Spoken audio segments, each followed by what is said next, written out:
In this busy world today, man is always in a hurry. Due to this hurry, they are always competing with each other, and in the process, it is definite that one will win and the other will lose. When a man achieves something or wins, he or she gets a feeling of highness, whereas when he or she loses, he or she gets doomed or becomes pessimistic. It is a known fact that in this earth, when the sun rises in one part of this hemisphere, the other part is in darkness. The same fact applies to life too. There are both sorrows and pleasures in life.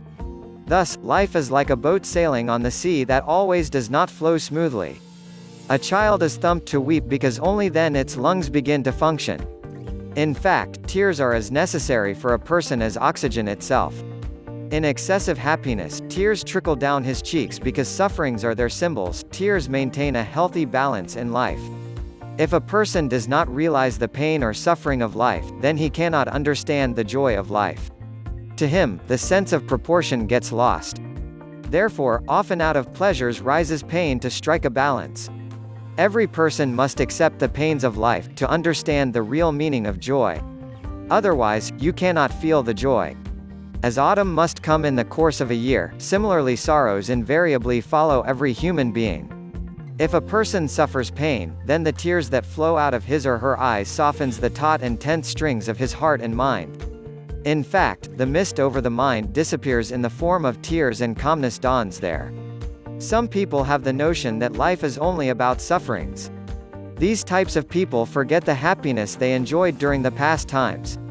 Their bleared eyes get short-sighted that they forget to feel the basic law that happiness will revisit them once again in the future. The basic law of life is happiness and sorrow coexists with one another.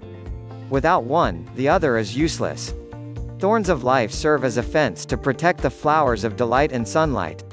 Even Shelley, the great English poet, said, "Our sweetest songs are those that tell of saddest thought."